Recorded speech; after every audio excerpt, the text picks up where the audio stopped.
الحمد لله نحمده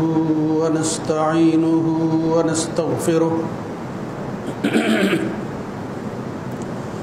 ونعوذ بالله من شرور أنفسنا ومن سيئات أعمالنا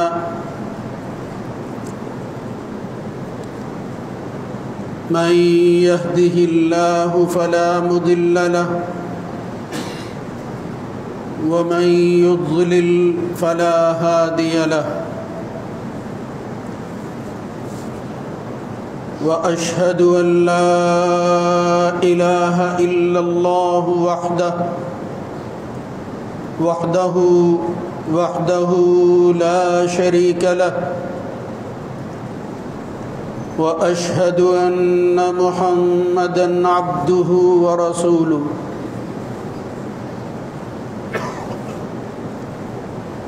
اللهم صل على محمد وعلى آل محمد اللهم صل على محمد وأزواجه وذريته كما صليت على آل إبراهيم وبارك على محمد وأزواجه وذريته كما باركت على آل إبراهيم إنك حميد مجيد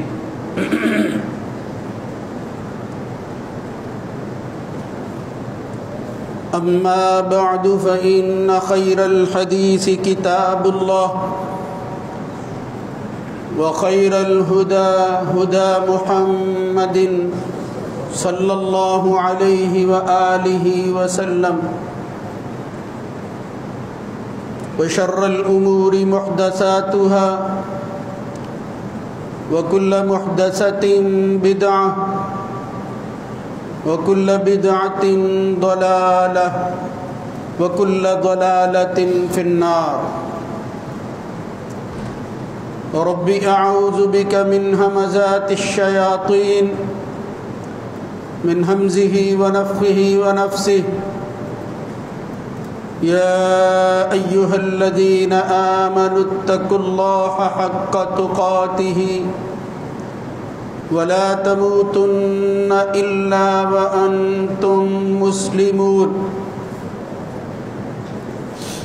يا أيها الناس اتقوا ربكم الذي خلقكم من نفس واحدة وخلق منها زوجها وبث منهما رجالا كثيرا ونساء واتقوا الله الذي تساءلون به والأرحام إن الله كان عليكم رقيبا يا أيها الذين آمنوا اتقوا الله وقولوا قولا سديدا يصلح لكم أعمالكم ويغفر لكم ذنوبكم ومن يطع الله ورسوله فقد فاز فوزا عظيما رب اشرح لي صدري ويسر لي أمري واحلل عقدة من لساني يفقهوا قولي فإذا نفخ في الصور فلا أنساب بينهم يومئذ ولا يتساءلون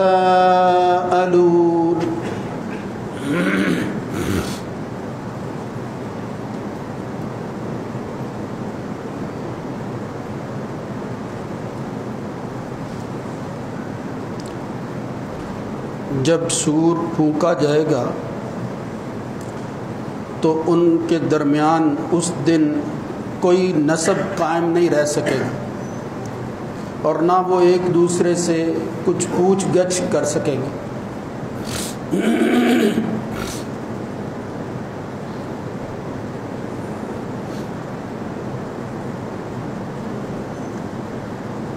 اللہ رب العزت کی حمد و ثنا کے بعد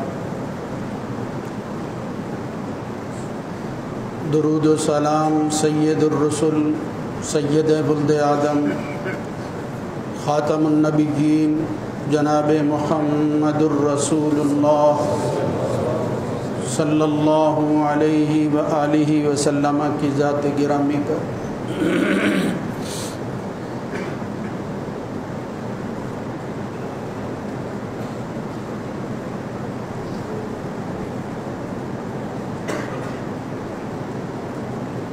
اللہ رب العزت نے جب سے کائنات بنائی ہے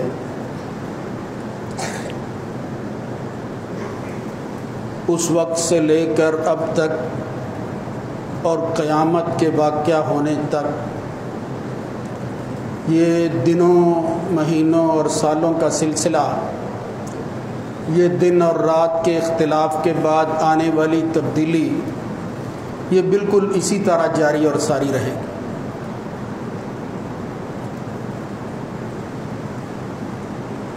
اب اس کے اندر کوئی تبدیلی واقع نہیں ہو سکتی، چونکہ چیزیں جب اپنی اصل پر آ جاتی ہیں تو پھر ان کے اندر اس قدر توسق پیدا ہو جاتا ہے، پختگی آ جاتی ہے، ان کے خلاف چلنا مشکل ہو جاتا ہے، اور اللہ کے احسانات اور اس کی ترتیب اگر اس کا حکم بھی اسی طرح ہو جائے جس طرح لوگوں نے اپنی تبدیلی کے بعد کسی ایک بات پر اعتماد کر لیا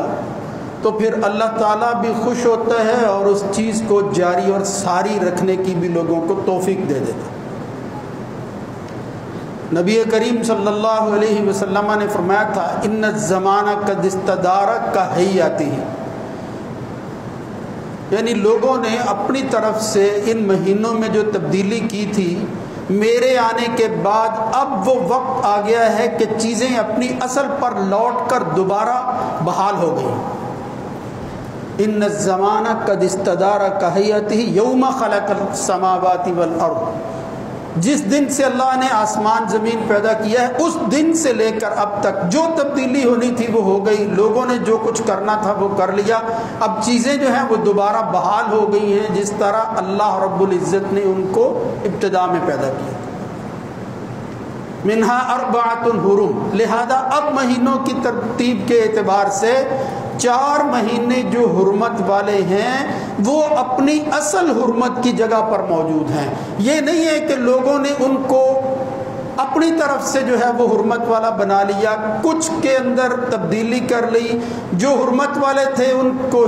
جو ہے وہ تبدیل کر کے حلال بنا لیا اور حلال کو حرام۔ اب ایسا نہیں ہے۔ اربعۃ حرم ثلاث متوالیات ذو القعدۃ وذو الحجۃ والمحرم ورجب مضر الذی بین جمادی و شعبان، 3 مسلسل مہینوں کا تذکرہ کیا محمد الرسول اللہ صلی اللہ علیہ وسلم،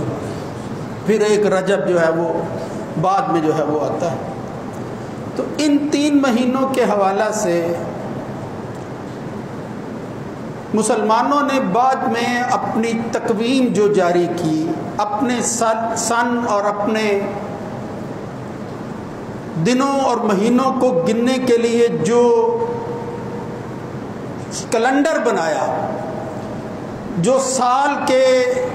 مہینوں کی ترتیب قائم کی، اس کا آغاز انہوں نے ہجری سال کے طور پر کیا۔ اب یہ ہجرت کو جو ہے اتنی اہمیت کیوں دی گئی وہ میں نے کئی دفعہ عرض کیا ہے، لیکن آپ اس پر ذرا غور کریں اور اسلام کی مجموعی تعلیمات کو سامنے رکھیں تو معلوم ہوتا ہے کہ اسلام کے سال کا اختتام ہو یا سال کی ابتدا ہو، دونوں مہینوں کو اللہ رب العزت نے حرمت والے مہینے بنایا ہے، یعنی ذو الحج آخری ہے، اس کے بعد محرم شروع ہو جاتا ہے، دونوں حرمت والے مہینے۔ یہ نشانی اور اشارہ تھا اس بات کی طرف کہ اسلام انسانوں کی جان اور مال کی حفاظت کے اعتبار سے دوسروں کے مقابلہ کے اندر اس قدر جو ہے وہ فوقیت اور برتری رکھتا ہے کہ کوئی اس کا مقابلہ نہیں کر سکتا۔ اس کے اندر اختتام ہو یا ابتدا، وہ سارے کے سارے انسان کی جان اور مال کی حفاظت پر مبنی۔ یعنی حرمت والے مہینوں سے مراد یہی تھی کہ اس میں کوئی شخص جو ہے وہ تلوار نہیں اٹھا سکتا، ہتھیار کو باہر نہیں نکال سکتا، کسی پر زیادتی تو دور کی بات ہے، جائز طور پر حلال اگر کوئی جنگ ہو، کوئی ظالم جو ہے وہ مقابلے میں آ جائے تو حتی الامکان مومن جو ہے وہ کوشش کریں گے کہ حملہ کرنے میں پہل ان کی طرف سے نہ ہو، اس لیے کہ یہ حرمت والے مہینے۔ اس لیے یہ بات اور پیغام عام کرنا چاہیے کہ مسلمان ہر وقت جو ہے وہ امن اور سلامتی کی بات کرتے ہیں، اور ان کے ہاں سال کا آغاز ہو یا اختتام وہ بھی حرمت اور سلامتی پر ہوتا ہے۔ بالخصوص اس وقت مسلمانوں کو جس بات پر متعون کیا جاتا ہے وہ یہ ہے کہ یہ شدت پسند ہیں، ان کے اندر جو ہے وہ منفی سوچ پائی جاتی ہے، یہ انسانوں کی قدر نہیں کرتے۔ تو اس اعتبار سے اگر ہم اپنے سال کا آغاز بھی کریں، جو لوگ مقابلے کے اندر دوسرے سال اپنی سنین اور اپنی تقویم کے اعتبار سے شروع کرتے ہیں، ذرا ان کا انداز بھی دیکھ لیں اور پھر ہمارا طرز عمل بھی دیکھنا چاہیے۔ اگر ہمارے ہاں کوئی خامی ہے تو پھر اس کی اصلاح کرنی چاہیے، اور ہر گزرتے دن اور سال کے ساتھ مسلمان کو یہ بات جو ہے اس کی تجدید کرنی چاہیے کہ مسلمان مومن کی زندگی کے ایک سال کو اللہ تعالیٰ نے وہ کم کر دیا ہے۔ یعنی کوئی ایسی خوشی والی بات وہ نہیں ہے جب تک کہ محاسبہ نہ ہو، اس لیے کہ زندگی کا ایک سال کم ہوا ہے، بڑا نہیں ہے۔ ہمارے ہاں یہ جو برتھ ڈے منائی جاتی ہے، خوشیاں کی جاتی ہیں، وہ کس بات پر؟ وہ یہ کہ جو اللہ نے اس کی عمر مقرر کر رکھی ہے اس میں تو کمی ہو گئی ہے، ایک سال جو ہے وہ کم ہو گیا ہے، لہذا اس کو مستحب نہیں سمجھا گیا، اس کی جو ہے وہ ترغیب نہیں دی گئی کہ آپ اس طرح کی خوشیاں سال کے بعد منائیں، بلکہ اسلام کا سارا مزاج ایسا ہے کہ وہ نہ سوگ نہ خوشی، دونوں صورتوں کے اندر اس کو سیلیبریٹ کرنے کی اجازت نہیں دیتا، یعنی چیزوں کو منانا اور وقتی طور پر خوش ہو کر یا غم جو ہے وہ اپنے اوپر طاری کر کے پھر اگلا دن شروع کر لینا، یہ رسومات ہیں۔ اسلام جو ہے وہ اس کی حوصلہ افزائی نہیں، حوصلہ شکنی کرتا ہے۔ اسی لیے آپ دیکھیں بڑے بڑے دن اسلام کی تاریخ کے اندر موجود ہیں، لیکن ان کو اس طرح منانے کے طور پر اپنانا اور پھر اس کی کوئی فضیلت بیان کرنا وہ نہیں ہے۔ اگر فضیلت رکھی بھی ہے وہ یہ کہ بھئی اگر فلاں دن تمہاری زندگی میں آ گیا ہے تو شکرانے کے طور پر یا تو فلاں عبادت کرو، روزہ رکھ لو، اس کے سبب جو ہے وہ اللہ تعالیٰ تمہارے گناہوں کو معاف فرما دے گا، اس کی طرف ترغیب دی گئی۔ اور یہی اصل منشا ہے کہ بندہ یہ سوچے کہ میری بندگی جو ہے وہ اللہ رب العزت کے حضور وہ قبول ہو رہی ہے اور اس میں تازگی آ رہی ہے یا نہیں۔ یہ ہے اسلام کا مزاج۔ اور پھر دوسرے کفر کے سالوں اور مہینوں کے مقابلہ کے اندر چیزوں کی اس ترتیب کے اعتبار سے اہمیت اور فضیلت۔ تو یہ جو مہینہ ہے محمد الرسول اللہ صلی اللہ علیہ وسلم نے فرمایا افضل الصیام بعد رمضان شہر اللہ المحرم، اس کی فضیلت یہ ہے کہ اس مہینے کو اللہ کا مہینہ قرار دیا گیا ہے، حالانکہ باقی مہینے بھی اللہ ہی کے ہیں، لیکن جس طرح دنیا کی تمام جو ہے وہ عمارتیں ہیں، مقامات ہیں، جگہیں ہیں، ان کا اس خاص مقام اور خاص عمارت کے مقابلہ کے اندر جو مقام اور مرتبہ ہے وہ آپ کے سامنے ہے کہ وہ ایک جگہ، وہ ایک مقام جو مکہ کی سرزمین کے اندر ایک عمارت بنی ہوئی ہے، اس کو کہتے ہیں بیت اللہ، اللہ کا گھر ہے، کوئی اللہ وہاں رہتا نہیں ہے، لیکن فرمایا بیت اللہ، یہ اللہ کا گھر ہے۔ یعنی نسبتوں سے چیزیں وہ بلند ہوتی ہیں، ان کی اہمیت بڑھتی ہے، اور جب چیزوں کی نسبت اللہ کی طرف ہو جائے پھر ساری چیزیں جو ہیں وہ پسے پش چلی جاتی ہیں۔ سب سے بڑی بات یہ ہے کہ کسی چیز کی نسبت اس کائنات کے مالک اور خالق کی طرف ہو۔ تو بیت اللہ، شہر اللہ، فرمایا شہر اللہ المحرم، یہ اللہ کا مہینہ ہے، محرم کا مہینہ۔ لیکن بجائے اس کے کہ اس مہینے کے فضائل پر بات کی جائے، مجھے اجازت دیں کہ میں یہ کہہ سکوں کہ آج ہم جس جگہ کھڑے ہیں بڑے افسوس سے کہنا پڑتا ہے کہ کسی غیر سے نہیں، جو کچھ بھی اس وقت مہینوں کے حوالہ سے اور بالخصوص اس سال کے پہلے مہینہ کے حوالے سے مسلمان ایک دوسرے کے ساتھ کر رہے ہیں، وہ بڑے ہی افسوسناک صورتحال. یعنی ادھر سے محرم کا مہینہ شروع ہوتا ہے اور ادھر سے جذبات اس طرح ابھارے جاتے ہیں اور اس بات کو تازہ کیا جاتا ہے کہ محمد الرسول اللہ صلی اللہ علیہ وسلم اللہ کے آخری نبی، انہوں نے اپنی نبوت کے فریضے کو جس طرح انجام دیا اور جو جماعت تیار کی تھی، خدا نہ خواستہ حضور کے اس دنیا سے جانے کی دیر تھی، ابھی حضور کا جو ہے وہ کفن دفن جو ہے اس کا انتظام ہو رہا تھا کہ مسلمان جو ہے وہ تقسیم ہو گئے اور مفاد پرستی میں اپنا اپنا حصہ حاصل کرنے کے لیے باہر نکل گئے تھے حضور کو چھوڑ کر. خدا نہ خواستہ اس طرح کی باتیں دہرائی جاتی ہیں، اس طرح کا ذہن تیار کیا جاتا ہے کہ محمد الرسول اللہ صلی اللہ علیہ وسلم کے بعد انہی مسلمانوں نے، ماننے والوں نے اللہ کے رسول کے گھرانے کے ساتھ جو سلوک کیا وہ اس کے بالکل منافی تھا جس کی تلقین خود نبی کریم صلی اللہ علیہ وسلم اپنی زندگی میں کر کے گئے تھے. لیکن میرے بھائیوں، میں یہ بتانا چاہتا ہوں کہ اہل سنت کی کتابوں میں اور وہ جن پر یہ تان کیا جاتا ہے ان کے طرز عمل سے بالکل صحیح احادیث سے، کسی کہانی افسانے یہ تیسری درجہ کی کتاب نہیں، مسلمانوں کی پہلی درجہ کی کتابوں کے اندر ان لوگوں کا طرز عمل اس گھرانے کے حوالے سے کیا تھا، آج جو ہے وہ اس کی طرف میں اشارہ کروں. اس لیے اس مہینے کے مقام، مرتبہ، فضیلت کو بھی اسی طرح رکھیں اور اس کے اندر کیے ہوئے اعمال اور اس کی نسبت سے پھیلائی ہوئی غلط فہمیاں جو ہیں ان کا ازالہ بھی ان صحیح دلائل کے ساتھ کیجئے جو اللہ نے بیان کیے ہیں، محمد الرسول اللہ صلی اللہ علیہ وسلم نے بیان کیے ہیں، اور پھر ان کی تائید کے اندر عمل جو ہے وہ اختیار کیا محمد الرسول اللہ صلی اللہ علیہ وسلم کے ساتھیوں اور اصحاب نے. اس لیے میرے بھائیوں، یہ دو طرح کے لوگ ہیں اس وقت مسلمانوں میں جو فضائل کے اعتبار سے عام مسلمانوں سے بلند تر ہیں. ان میں سے ایک وہ جنہوں نے بے نظر عین خود اپنی آنکھوں کے ساتھ حالت ایمان میں زیارت کی محمد الرسول اللہ صلی اللہ علیہ وسلم اور ساری زندگی جو ہے وہ حق ادا کر دیا ساتھی ہونے کا، اور پھر جب بھی کوئی ایسا وقت آیا تو انہوں نے اپنے نبی کو بچانے کی خاطر جتھوں کی شکل کے اندر اپنے آپ کو قربان کرنا جو ہے وہ قبول کر لیا، لیکن اللہ کے رسول پر کسی اٹھتی ہوئی انگلی کو برداشت نہیں کیا ہے. ہرگز انہوں نے برداشت نہیں. کوئی غزوہ ہو، اصحاب جو ہیں وہ فدائی بن کر آگے بڑھتے تھے کہ اگر کوئی تیر آتا تھا اللہ کے رسول آپ پیچھے ہٹ جائیے، ہم اپنا سینہ حاضر کرتے ہیں، یہ تیر آپ تک نہیں پہنچے. یہ فدائین کی ایک جماعت ہے جو اصحاب رسول صلی اللہ علیہ وسلم رضوان اللہ علیہم اجمعین کی وہ قرآن و سنت کے اندر جو ہے وہ اشاروں سے اور پھر وضاحت کے ساتھ بیان ہوئی. لہذا یہ اصحاب جو حضور کی زندگی میں اس طرح فدا ہوتے تھے،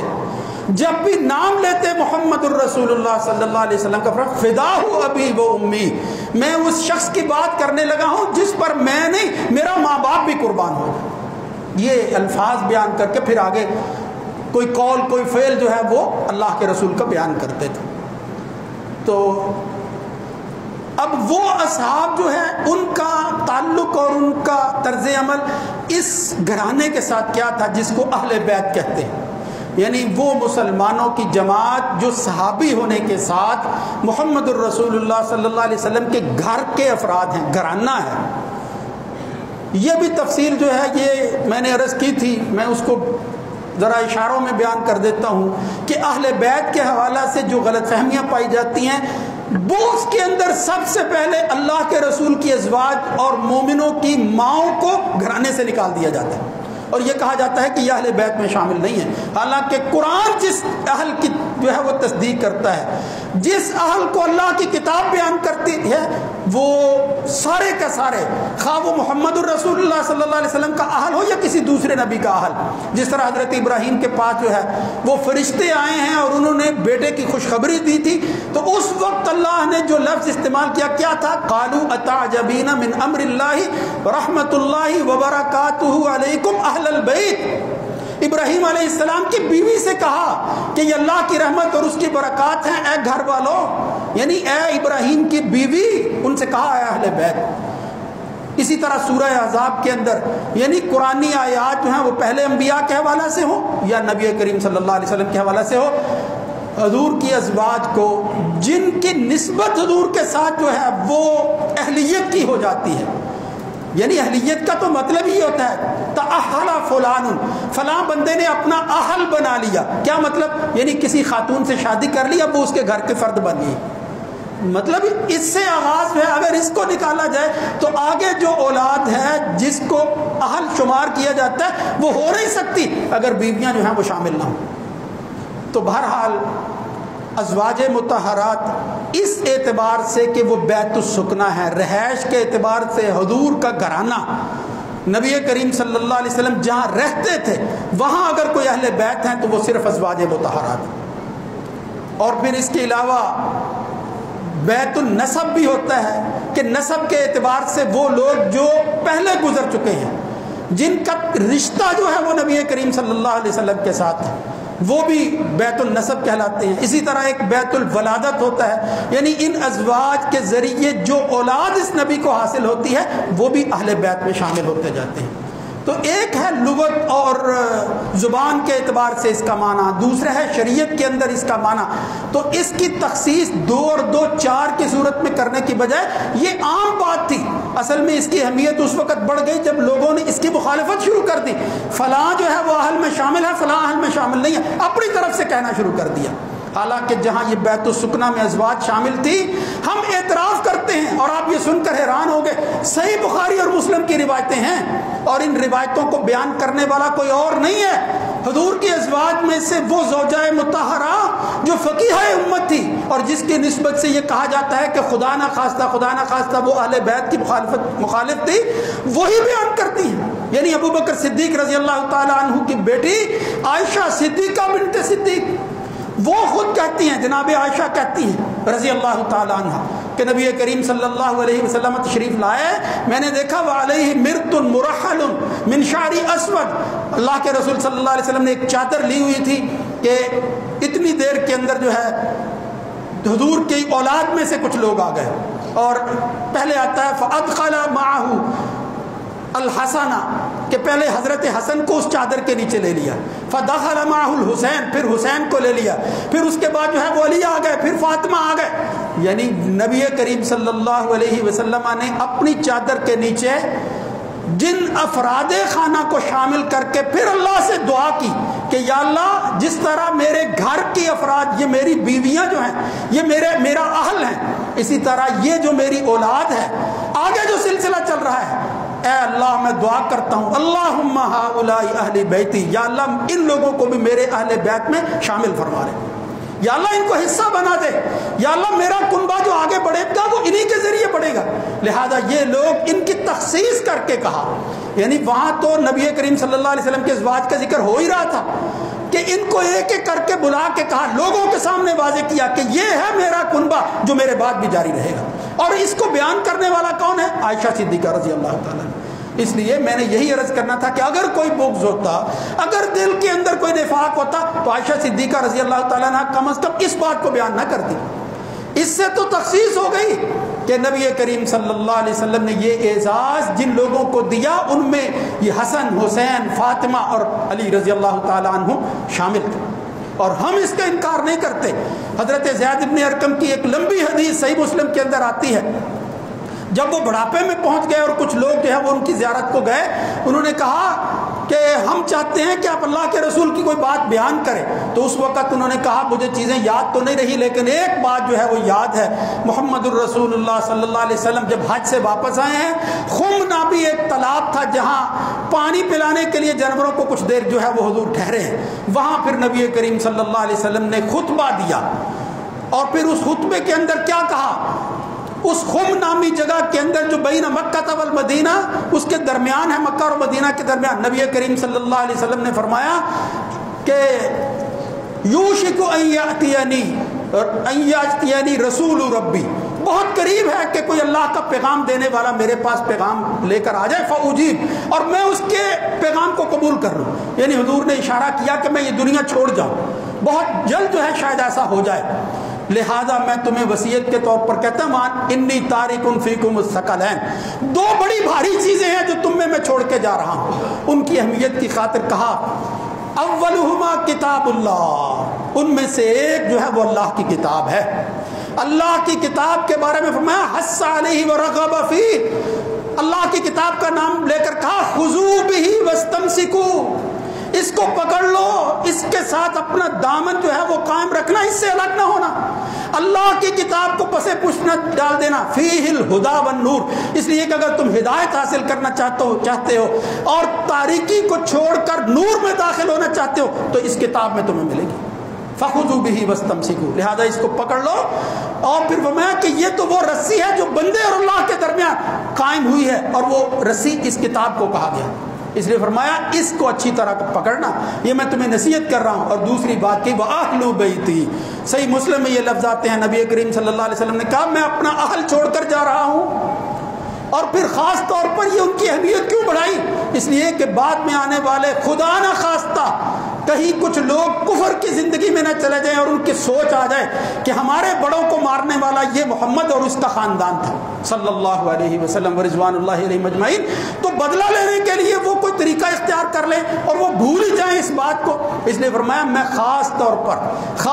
پر تمہیں جو چیز یاد دلانا چاہتا ہوں، اذکرکم اللہ فی اہل بیتی، اذکرکم اللہ فی اہل بیتی، 3 دفعہ نبی کریم صلی اللہ علیہ وسلم نے یہ کہا، اور اس کی وجہ یہ تھی کہ حضرت علی کے بارے میں بعض لوگوں کے دلوں میں ایسے وسوسے آ گئے، ایسے خیالات آ گئے کہ جس کی وجہ سے وہ ان سے نفرت کرنے لگے تھے۔ نبی کریم صلی اللہ علیہ وسلم نے اس نفرت کو محبت میں تبدیل کرنے کے لیے کہا کہ علی جو ہے وہ میرا صحابی بھی ہے، بچپن میں میرے گھر میں پلا ہے، پھر میں نے اپنی بیٹی اس کو دے دی تھی، میرا داماد بھی ہے، اور میرے اہل بیت میں اس چادر کا حصہ بن کر جو میں نے اللہ سے لیا ہے ان میں علی شامل۔ اس لیے فرمایا وہ علی ہو یا علی کے خاندان کے دوسرے لوگ ہوں، اذکرکم اللہ فی اہل بیتی، میں تمہیں ان کے حوالہ سے اللہ کی یاد دلاتا ہوں کہ جب بھی کوئی موقع آئے تو پھر دیکھ لینا کہ اللہ رب العزت نے اس اہل کے بارے میں کیا کہا ہے، ان کے ساتھ زیادتی نہ کر لینا، ان کے ساتھ زیادتی کرو گے تو پھر وہ زیادتی میرے ساتھ ہوگی، اگر تم بغض رکھو گے تو وہ جو ہے ان کے ذریعے میرے تک پہنچے گا۔ اس لیے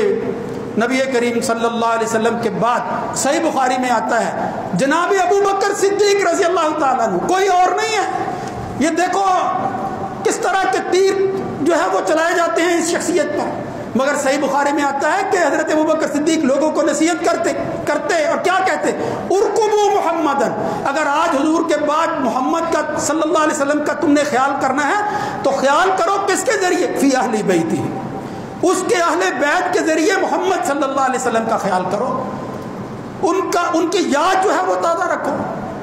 اور پھر جب حضرت علی رضی اللہ تعالیٰ عنہ نے ایک عرصہ تک 6 ماہ تک جو ہے وہ بیعت نہیں کی حضرت ابوبکر صدیق کی، دل میں کچھ اور خیال تھا کہ اس قرب کی وجہ سے شاید یہ مقام ہمیں ملنا چاہیے تھا، لیکن آخر کار آ گئے، انہوں نے اپنی بات بیان کی، پھر ابوبکر صدیق کی فضیلت بیان کی، جواب کے اندر جو حضرت ابوبکر صدیق نے الفاظ ادا کیے وہ کیا تھا، یہ بھی صحیح بخاری میں آتا ہے۔ یعنی میں یہ عرض کرنا چاہتا ہوں کہ صحابہ کا طرز عمل اہل بیت کے حوالہ سے کیا تھا، اور پھر ہمیں ان کی سنت پر چلتے ہوئے کیا طرز عمل اختیار کرنا چاہیے۔ فرمایا اس وقت حضرت ابوبکر صدیق نے واللہ، حضرت علی کو خطاب کر کے کہا، اور ہمیشہ کے لیے یہ الفاظ محفوظ ہو گئے، میں اللہ کی قسم اٹھا کر کہتا ہوں تاکہ اس میں کوئی شک اور شبہ نہ رہے۔ حالانکہ ابوبکر صدیق کو قسم اٹھانے کی ضرورت نہیں تھی، لیکن کہا میں قسم اٹھا کر کہتا ہوں لقرابۃ رسول اللہ احب الی ان اصل من قرابتی، کہ اللہ کی قسم اللہ کے رسول کے جو قریبی ہیں ان کے ساتھ مجھے جو تعلق ہے وہ مجھے اپنے قریبیوں کی نسبت کہیں زیادہ محبوب ہے۔ میں اگر کسی سے محبت کرتا ہوں تو اپنے قریبیوں سے نہیں، اللہ کے رسول کے قریبیوں سے کرتا ہوں۔ اس لیے یہ قرابت کی بات نہیں، یہ مسلمانوں کا فیصلہ تھا کہ انہوں نے یہ ذمہ داری مجھے دے دی، اگر قرابت کا معاملہ ہوتا تو تمہارا ایک ایک مطالبہ مان لیا جاتا۔ اس دنیا کے اندر اللہ کے رسول کے بعد سب سے زیادہ تم ہمیں عزیز ہو، لیکن فرمایا یہ جو فیصلے اب حضور کے بعد ہونے ہیں وہ بھی اللہ کے رسول کی ہدایات کے مطابق ہونے ہیں، اس کے اندر نسب کا اعتبار نہیں ہے، اس لیے کہ صرف نسب ایمان کے بغیر کوئی کام نہیں کرتا۔ یہ حضرت ابوبکر صدیق ہی کی بات نہیں، حضرت عمر کا طرز عمل، اسی طرح حضرت عثمان، وہ بڑی محبت کرتے تھے اصحاب رسول کے ساتھ ساتھ اہل بیت کے ساتھ۔ اٹھا لیتے حضرت حسن کو. ایک دن عصر کی نماز پڑھی اور پھر باہر نکلے, حضرت حسن کھیل رہے تھے, اٹھا لیا جناب ابوبکر صدیق نے, وقت کا خلیفہ ہے, حضرت حسن کو اپنے کندھے پر بٹھا لیا, وہی جس کندھے پر کبھی یہ سواری سوار ہوتی تھی, یعنی نبی کریم صلی اللہ علیہ وسلم پر. تو یاد تازہ کرنے کے لیے خلیفہ رسول نے حضرت حسن کو اٹھایا, کندھے پر بٹھا لیا اور پھر کہا بھی ابھی شبیہ بالنبی, مجھے اپنے ماں باپ کی قسم ہے میں قربان جاؤں اور اپنے ماں باپ کو قربان کر دوں کہ یہ تو نبی کی شبیہ نظر آتی,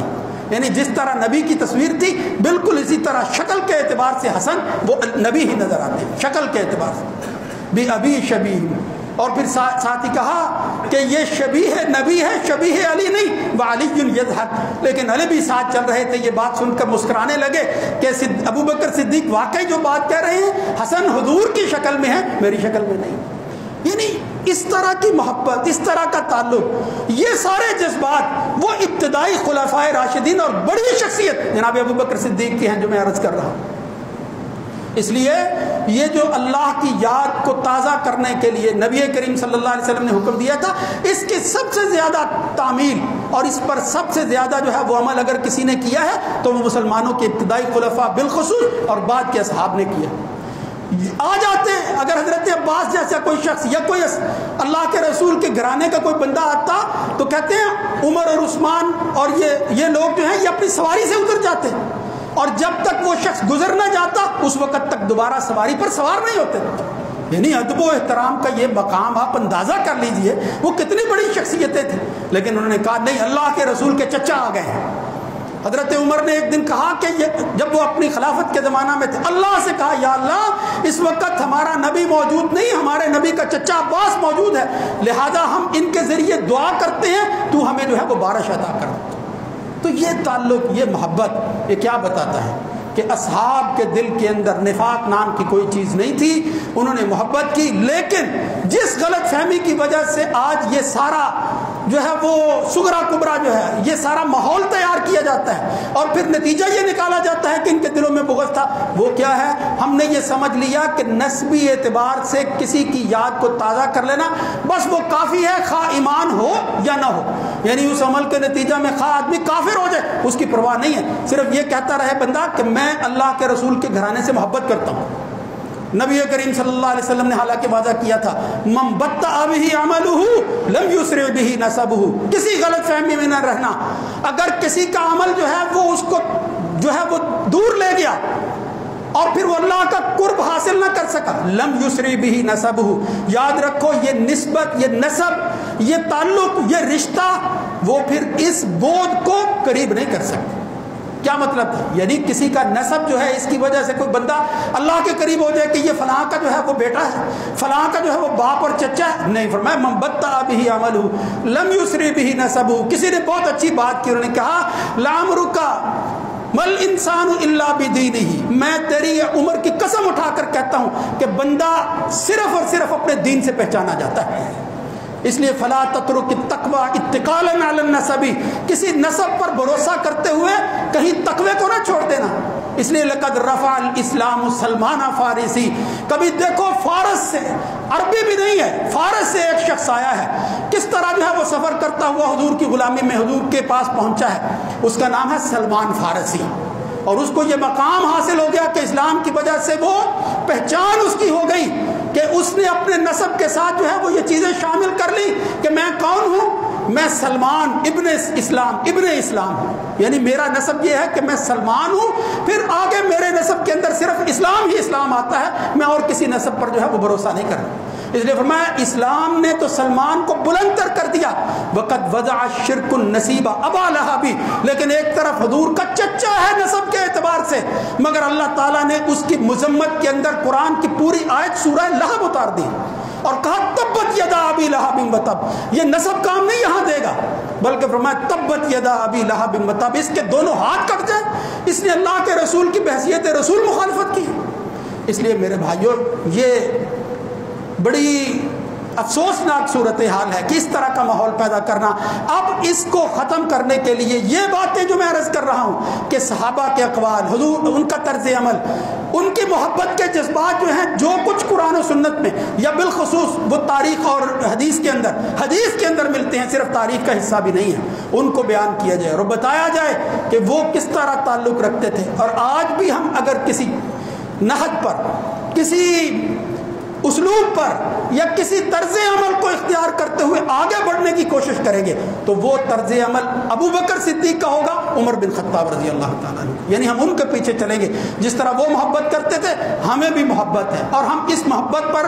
جینا چاہتے ہیں. اور جب ہم اس دنیا سے چلے جائیں تو ہمارے دل کے اندر ان لوگوں کے بارے میں وہی محبت کے جذبات ہوں جو ابو بکر اور عمر کے دل کے اندر موجود تھے. اقول قولی ھذا استغفر اللہ لی ولکم.